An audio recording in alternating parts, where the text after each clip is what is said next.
I'll go first. Well, thank you very Fire away. much for the kind introduction. It's such a joy to be here with you at Soneva Fushi with JLF in its first incarnation. And it's a pleasure and a privilege to be talking with Ben Macintyre about Operation Mincemeat. And those of you who are here, I think on Tuesday night, is it, or Monday night? Tuesday night.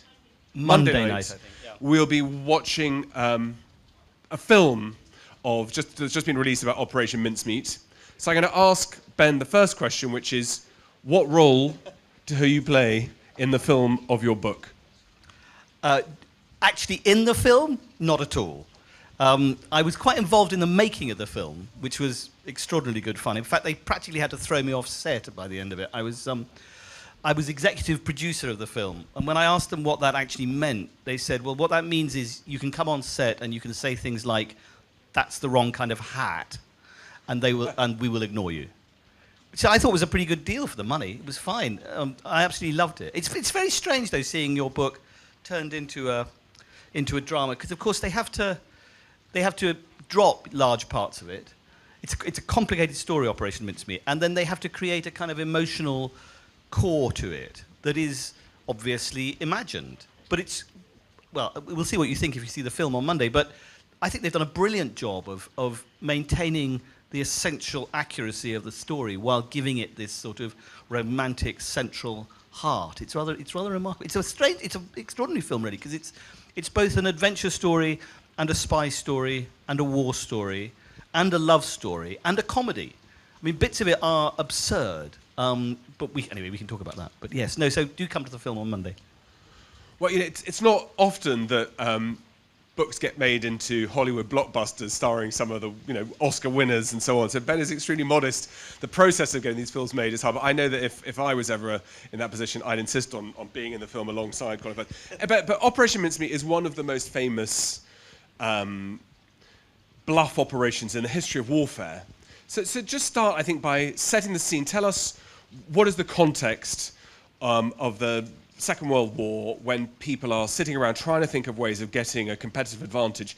What is going on in the late 1930s, early 1940s, that getting British intelligence to think about bluff or spoof operations? Well, the British were actually very good at this stuff. I think it's a sort of natural national kind of talent for deception, really. We're really good at lying with a completely straight face. It's one of the things we do best. And Churchill, very early on in the war, realized that if you can deploy what he called corkscrew mines, so he believed that if you put the right combination of slightly odd people together, and he was absolutely right, that you can produce a different kind of warfare. And we may talk about this later, but I mean, if you're anyone looking at what's happening in Ukraine today, it is clear that smoke and mirrors, false flags, deception operations, fake news, that's the backdrop of that war. And it was undoubtedly the hidden backdrop of the Second World War as well. I'll come on to Operation Mincemeat in a moment. Without the British government in about 1996 began to release the intelligence files relating to Operation Mincemeat. These are MI5 files. So MI5 is the internal security organisation of the UK. MI6 is the external espionage organisation. MI6 never releases its files. MI5 started to release them in 1995. And the Mincemeat files, and I'm not exaggerating, stand about that high. There's something like 8,500 pieces of paper. And what makes them very special is that they were never intended to be read by anybody outside the magic circle of those that produced it. And so they're honest in a way that most government files aren't. Most government files are intended to give a certain impression of what happened, and often a misleading one. The wonderful thing about the Operation Mincemeat files is that they tell you in almost minute-by-minute detail what was actually happening. And they don't make it up either. So when it goes wrong, they actually write in the margins of these pieces of paper, we're going to hell in a handcart here, this isn't going to work. And so you do get some of the sort of human warp and weft. So, sorry, the question you asked was about context. So we're in 1943. The invasion of Nazi-occupied Europe is about to happen. the Allied armies are massed in North Africa. This huge, the biggest armada the world had ever seen, was preparing to try to force the Nazis out of Europe. So everyone knew the invasion was coming. The Germans knew it was coming, the Italians knew it was coming, obviously the British and American and Canadians all knew it was coming. The question was, where was it going to land? Where was this huge sort of fleet of ships going to make land? And the obvious place to attack was Sicily. Because Sicily, in the middle of the Mediterranean, if you could control Sicily, you controlled the airspace around the whole of the Mediterranean. So as Churchill said, any bloody fool with an atlas can work out where this is going to happen.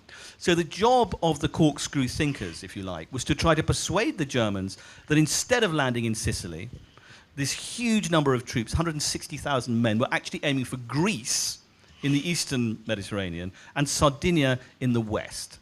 And so that's the core of Operation Mincemeat. And there was actually a massive deception operation surrounding it, of which Operation Mincemeat was the sort of central plank, if you like.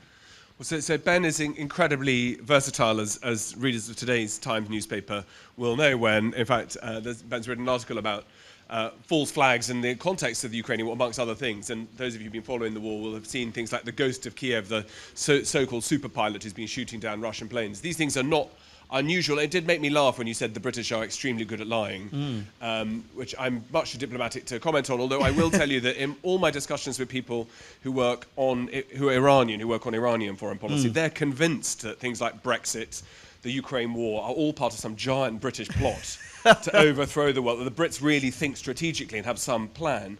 But tell us, just before we go into Mincemeat itself, tell us about the Trout memo and about how the context is getting all these kind of corkscrew weirdos. I'm not going to compare it to JLF, where you bring brilliant people together who are very different and ask them to create magic. That's for another discussion. It's exactly the same. Tell me about who are these people? How are they brought together? What are they trying to? It sounds easy, have crazy ideas. Yeah. What's the structure of those kinds of groups? Well, one of the more extraordinary discoveries in the Mincemeat files was the role played in this whole story by Ian Fleming, the creator of James Bond, who was at that time assistant to the Director of Naval Intelligence, Admiral Sir John Godfrey, who would become the model for M in the James Bond stories. So there is this whole story is about the strange interplay between fact and fiction. So it starts with Ian Fleming, who drew up with Admiral Godfrey, right at the beginning of the war, a list of 58 ideas, ways to bamboozle the enemy. And they called it the Trout Memo. And it was called the Trout Memo because Admiral Godfrey was a great trout fisherman. And he compared deception to fly fishing, where you have to drop the fly as close as you possibly can in a deceptive way near the fish, and you have to play the fish. And number 28 on this list was headed by Ian Fleming, a suggestion, brackets, not a very nice one, in which he said, why don't we get hold of a dead body, drop it somewhere where the Germans will find it, make it look as if it was a soldier who died in an air crash, and we'll equip him with false papers, and if we can get that into the hands of the enemy, a dead courier is more believable than a live courier. And so let's make this the core. But even more bizarrely, Ian Fleming had also got this idea from another novelist, a man called Basil Thomson. No one ever reads Basil Thomson now. He was a really bad detective writer in the 1930s. But Ian Fleming was a huge fan, and he had all the collections. And in one of his books, literally, I think about 4 people have read this book, still alive, called The Milliner's Hat Mystery. There is a body is given a completely false identity. So the whole thing starts as fiction. And this idea was picked up by a man by the name, well, 2 men really. One was called Charles Chumley, and the other was called Ewan Montague. Now, what happened to all the people called Chumley and Montague? I mean, this story is peopled by people with mad names. And Godfrey. And Godfrey, and then the unrepeatable Sir Bentley Purchase, but we'll come to him in a second. But so Chumley read the Trout Memo and said, well, look, why don't we do this? And he presented it to something called the 20 Committee. Now, the 20 Committee was so called because 20 in Roman numerals is 2 X's. So it's the double cross committee. That's the kind of joke they liked. Okay, so the Double Cross Committee was responsible for feeding misinformation to the enemy, and he presented it to them. And initially it was completely rejected. They said, this is absolutely absurd. You can't do it, it's much too dangerous.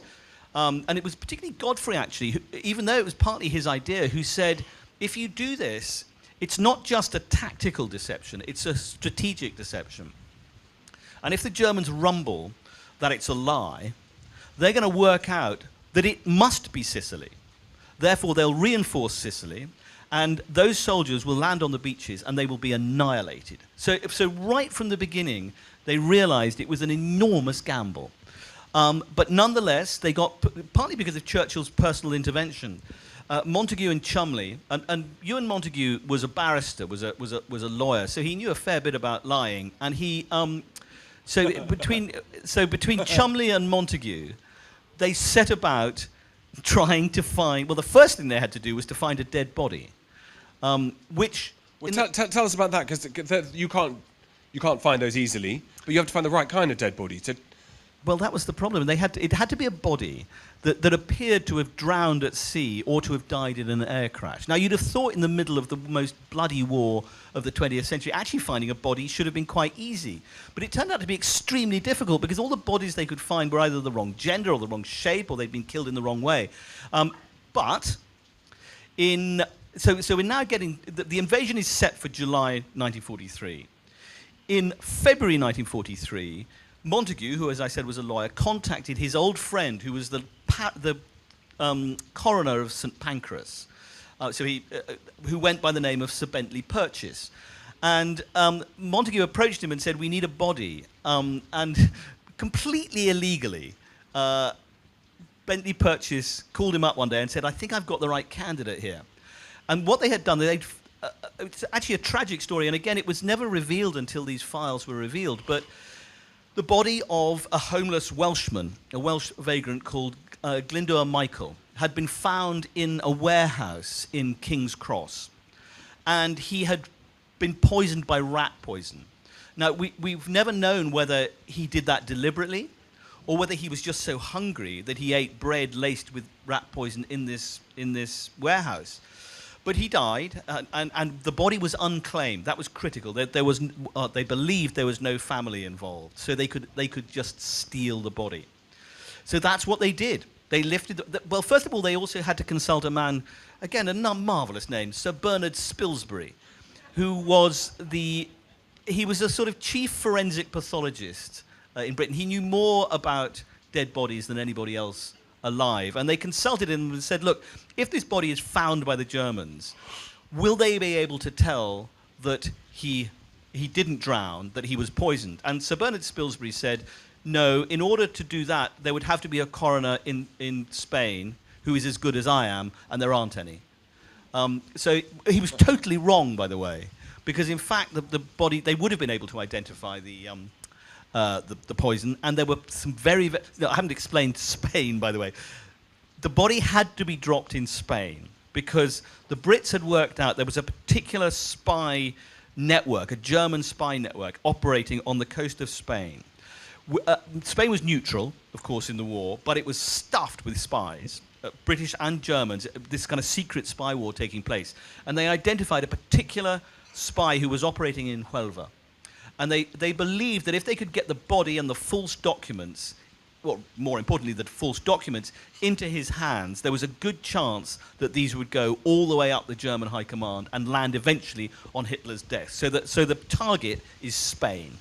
So one of the things about your book, which is which is available after the show, and I think you're doing autographs, signatures for Absolutely. The same price, all included, yeah. right? Oh, it's all included. One of the things is it all sounds great. It sounds incredible. I mean, literally, it sounds incredible that this is involving people right at the top of British intelligence, right up to the Prime Minister himself. But the level of detail to go into to prepare this body, it's not just find a dead man whose body can't get claimed by a relative and open up legal problems and to drop him in the sea with a briefcase. You've got to think through all those stages, and the level of detail is absolutely staggering. Tell us about how they take this corpse and make it look like it is absolutely spot on. Well, as I said at the beginning, it's about the interplay between fact and fiction.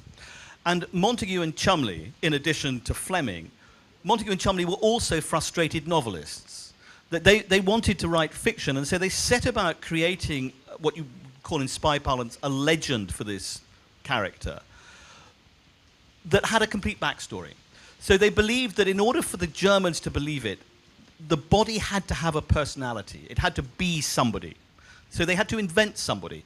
So they invented Major William Martin of the Royal Marines. They turned this dead Welsh tramp into somebody completely different. They gave him, by the way, he's now on ice. So the clock is ticking. He's not in deep freeze because you can't put a body in deep freeze and defrost it without it being obvious. So he's very slowly, not to put too fine a word on it, he is slowly rotting in Bentley Purchase's fridge. Okay, so the clock is ticking. They have to get this body to Spain before it literally falls apart. Okay, so they then set about it like novelists. They set about constructing a story to go around William Martin of the Royal Marines. So they gave him a bank manager, a letter in his wallet from the bank manager. They gave him a father. An angry bank letter. An angry bank manager and a grumpy father. Writing to him from the Black Lion Hotel in Mould. I mean, they went to such detail. They then also decided that in order for it to be a believable story, and this is where they went slightly over the top, actually. I mean, quite a lot of it was unnecessary. But in what is known in spy parlance as wallet litter. Wallet litter is the stuff that all of you have in your pockets that say who you are, that give little clues away about who you are. And of course, it was a very literate time, so he had to have letters. And the central element of it was to provide a girlfriend for him. So they invented Pam. Pam, needless to say, did not exist, but there was a photograph of Pam pressed to his wallet, which was in fact a photograph of one of the secretaries in MI5 called Jean Leslie. Now, I don't want to give away too much of the story, but Jean, who I knew, and I interviewed Jean, wow. She was in her late 80s when I interviewed her. And she was utterly wonderful. And every time I asked her, because there's a romantic story in the middle of all of this, which I don't want to give away too much about. But Ben, come on, we can't. You've got to give us a bit. We're all going to watch the film. Everyone's going to buy the book. We're going to buy the book, right? Yeah, we're all going to buy the book. All right, I'll give it away. I'll give it away. So it was pretty clear to me, and I asked Jean about this, that there was a relationship between her and Ewan Montagu going on. So beneath the surface, they begin to start playing the parts of the people that they're inventing. And so Montagu begins writing to Jean Leslie in the character of William Martin of the Royal Marines. And she replies as if she were Pam. And into their 70s, they were writing to each other as Bill and Pam. And I asked Jean, I asked her many times, in fact, I wheeled her down to the bit on the Thames where this photograph had been taken, and I said, come on, Jean, come on, you clearly had an affair with Montagu. And she was wonderfully English. She said, oh, don't be so silly. In a way that made you realise that, of course, she had. And yes, so they became completely invested in the fiction they were creating. So I'm not going. We are going to get to what happens with Operation Mincemeat, but I think probably most people will have guessed that it turns out to be relatively successful, right? So, but we won't get there quite yet. But a lot of it, did the people preparing all this stuff, going through the level of detail of theatre tickets that show the right date and the kind of all the wallet litter that is in huge detail. You know, you've got to have the right wallet litter. If you've only got fancy posh stuff, you've also got a lot of crap in your wallets too. Yeah. Did they really think that this was going to work? I mean, it's a lot of resource to plug into some harebrained scheme where if the current went in the wrong direction or the winds didn't work or the person who found him, you know, did they think it was going to work? In truth, I think they didn't realise how well it was going to work until it began to work. The way they could, we're jumping ahead a bit here, but the way they could tell whether it was working or not was because they had the Bletchley Park intercepts. So they were able to read through the Enigma code what the German Abwehr, German military intelligence, was thinking. So they could follow it from moment to moment. And there is, in retrospect, funny, but at the time, terrifying moment when they began to realize that it was actually working much better than they expected it to, and they'd made some mistakes. There were elements in that wallet litter that were wrong. Notably, as you mentioned, the ticket stubs. If they tracked it back, those ticket stubs could not have been genuine. And so there were various sort of hostages to fortune built into the thing. And I think they hoped it was going to work, but they began to panic when they realized just how high the stakes were. Okay, well, let's talk through Mincemeat as it goes into play. But just as an aside, because I'll forget to ask it, were the British worried that there'd be leaks from the inside, that they had to keep the network very close and that people didn't know? Were they worried? Was German intelligence good enough to be a worry in Britain and in London that people might hear about this and leak information back? They were fairly confident that there were no German spies excuse me, in Britain.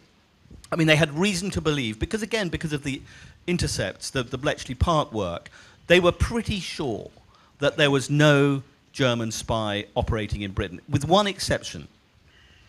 We're going on a theme here. There was one spy whose identity has never been fully explained, and he went by the unimprovable name of Engelbertus Fucken.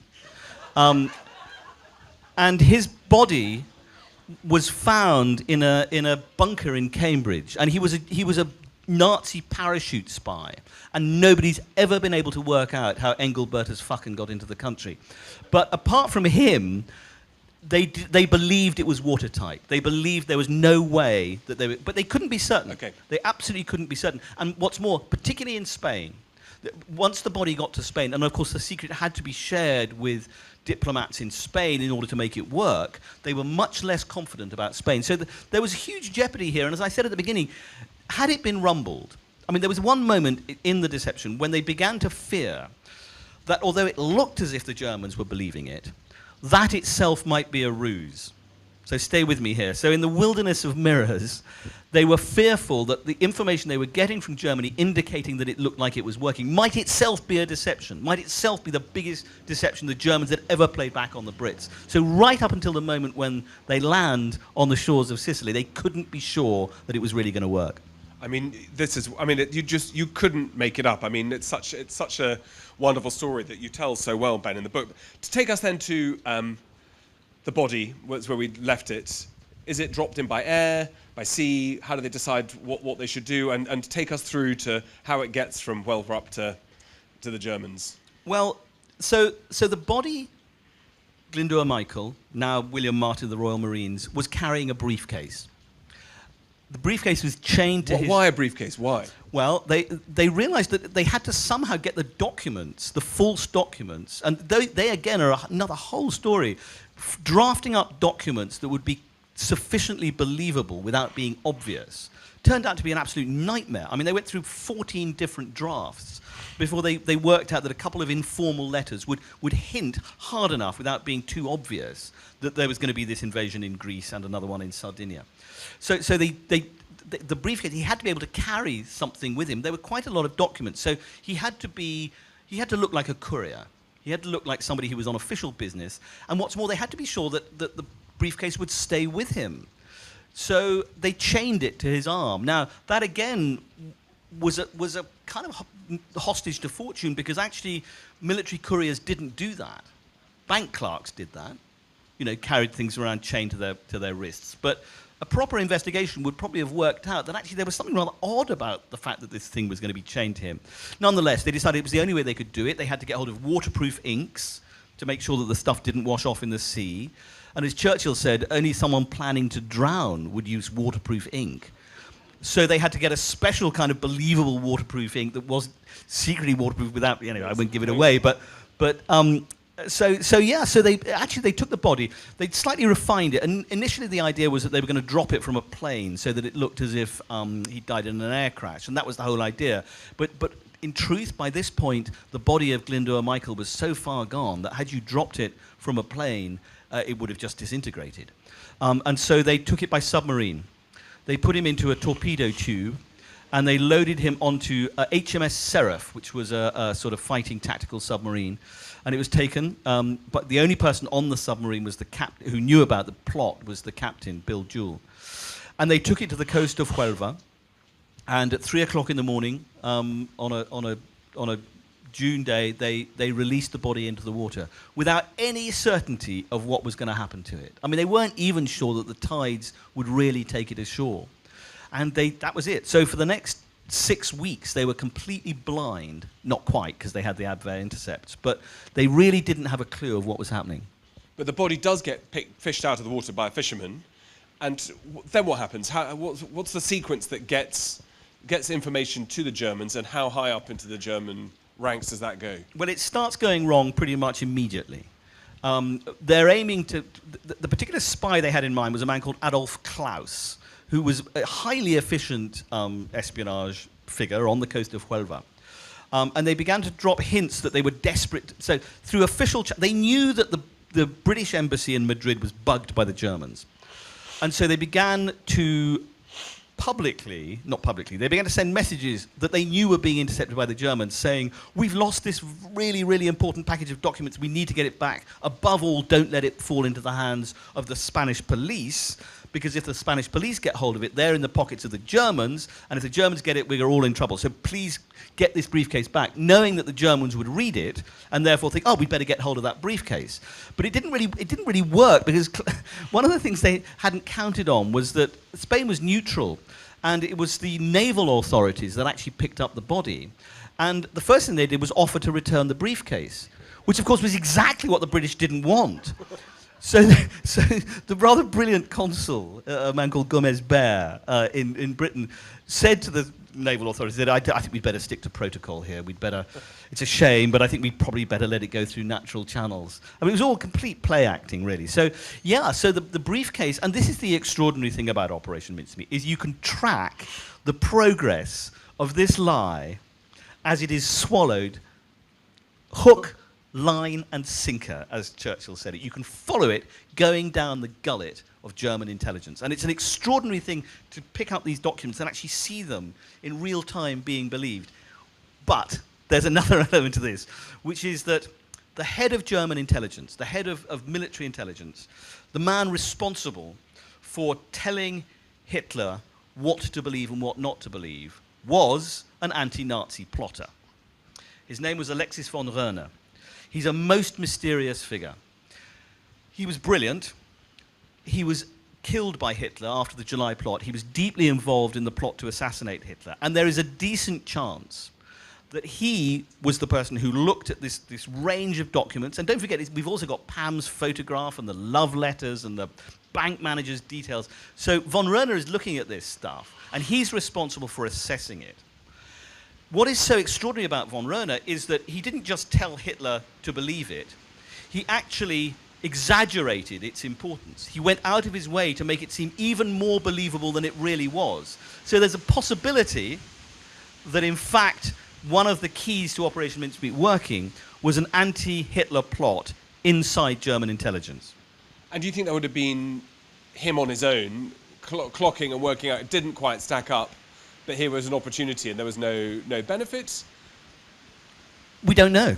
I mean, we don't know why he did it. He clearly did exaggerate it. Maybe he was trying to just curry favor with Hitler. Maybe he genuinely believed it was true.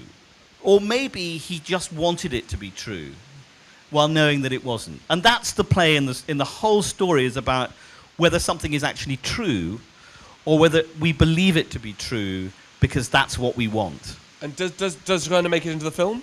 Absolutely. Von Röhne is a key figure in the film. Tantalizingly, when the book came out, I got a call from a man in Paris saying, I am von Röhne's nephew, and I have his papers, and I would like to meet you and talk to you about this thing. This was a telephone message that was left for me. I rang that number 15 times. I never found him. He never reappeared. So there is a mystery there that one day I'll track him down, but he's gone to Earth. I can't find him. Amazing. So I'll do a few more minutes and then we'll do some questions. I mean, it's just so extraordinary. So this body is found. The documents find their way into German agents who figure there's something important, perhaps exaggerated to try to help cover over some of the cracks. But it goes right into the heart of German military intelligence and right up to Hitler himself, which is sort of extraordinary. So tell us about, once the documents do get opened, where do they get relayed up to and how high up the German high command? They go all the way to the top. All the way. I'm not exaggerating, they literally end up on Hitler's desk. They end up right in front of him. The only person, in German high command who was not convinced by this was Goebbels. Goebbels read it, and Goebbels, despite, was one of the nastiest humans that has ever existed, but he was very clever. And he also, he understood, and this is a slight truism of intelligence, that if something looks perfect, if every detail fits together, it's probably a lie. And Goebbels, who was a sort of strangely a kind of Anglophile. He read the Times every day. He thought he understood the British mind. He looked at this and said, there's something smelly about this. This doesn't quite fit what we want to believe, what we think is going to happen. But Hitler was utterly convinced. It's also another element of deception that if you're trying to lie to someone, it's best to tell them something they already want to believe. And they knew through intelligence intercepts that Hitler was very worried about the Balkans, that he feared an invasion in Greece. He feared an invasion everywhere. And so they were pushing on a slightly open door. Even though it would look geographically obvious that it would have to be Sicily, they knew that Hitler was uncertain. And it was spectacularly successful. It is really no exaggeration to say that Operation Mincemeat was probably the most successful military deception, certainly of the Second World War, possibly of all time. Because not only did Hitler not reinforce the obvious target, Sicily, he drew troops away from Sicily. He redeployed them from Sicily to Greece and to Sardinia. So at the very least, the German defences were dissipated. And when the Sicilian invasion happened, it wasn't a walkover. It was, the Italians were still there on the coastal batteries, but it was nothing like what it would have been had Operation Mincemeat not happened. And even after the invasion of Sicily, he kept troops in the Eastern Mediterranean, kept Rommel out in Greece, because he was sure that a second wave was going to come. Absolutely. It's fascinating, isn't it, that also that happened at D-Day, which was also covered by another very complicated deception. Even when it became clear that they got it wrong, the Germans refused to kind of believe that they could have got it that badly wrong. They just decided, they must have changed their minds at the last moment. No, so they kept waiting in Greece and in Sardinia for an invasion that never happened. That tied up thousands of German troops. So this information reaches Hitler, he starts to redeploy. Do the Brits then think that job done? How are they sure? They read the intercepts, they can tell that the Germans are sold. Does that become a euphoric situation in London? Do people think we've done our job, but we now need to think about our next deception operation? How does it land in London? Well, I was lucky enough to interview two of the people, Jean Leslie and another of the MI5 secretaries, who were in the room, who were in room 13. The whole thing was plotted in this little subterranean. It's now a cloakroom, by the way, underneath the Admiralty. But then it was a sort of nerve centre of Operation Mincemeat, and they were in there. And when the Bletchley Park intercept came through, saying it's clear this has been swallowed, they all just shouted for joy and embraced each other. I think it was an incredibly moving moment. And the next message that came through came from Hitler, and it said, Operation Mincemeat swallowed rod, line, and sinker. So they really believed that it had changed. But you're right. There was no time to waste because, of course, the second front was going to open shortly in the west again. So they had to start plotting another deception for that one. And then to tie up the last question before we do maybe some questions from the audience, what happened to Glyndwr Michael's body? What happened to the briefcase? Well, the briefcase and its content. The briefcase has disappeared. The contents of the briefcase, those original pieces of paper, the wallet litter, are all in the National Archives in Britain. And one of the most moving elements of writing this book really was to be able to hold these kind of crinkly bits of paper that had been in the water in Spain, and actually hold the things that had been written on by Jean Leslie, handed to Montague. Chumley wore the uniform again. That's survived. So that was extraordinary, really. Yeah. So sorry, I've forgotten your question. What was it?